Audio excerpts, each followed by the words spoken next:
try to think of something. So most people know that I'm a geek with a big heart. And so I think the combination of those two is where I am now.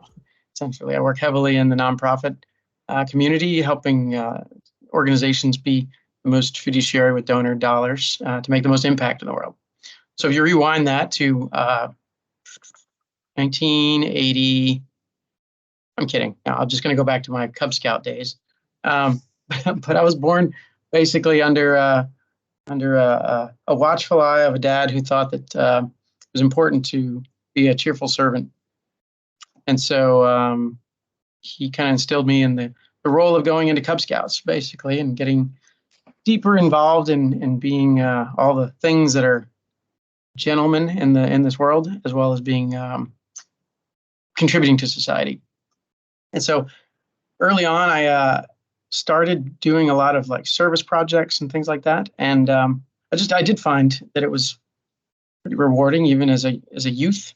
And then in about fifth grade, I started programming computers on a Tandy 2000, basically building dichotomous branched science tests for the grade above me.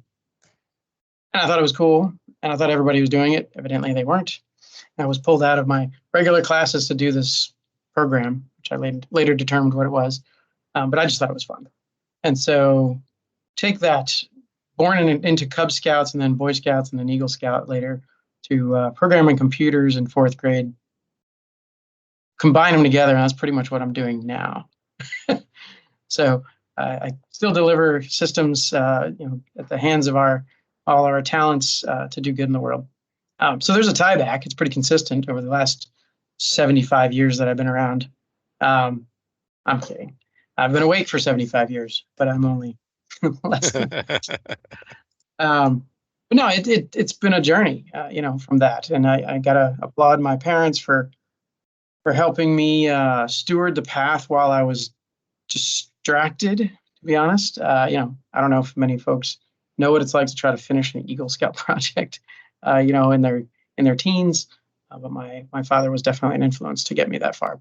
So fast forward then, even further, just trying to really leverage the capacity of technology to help the greater good, help more than just one, but help the many, how all the boats can lift in the tide. And that was just a consistent theme throughout both my childhood, adulthood. Most people don't know that I'm an environmental chemist by training. It's just random. Figured if we can figure out how to reduce issues with our toxicology and how humans are affecting the planet, that helps everyone. But I wound up moving into technology for nonprofits over time. So that's a fast forward. I know it was pretty quick, but there's a lot more there. But I think those are some good nuggets to tie from my childhood.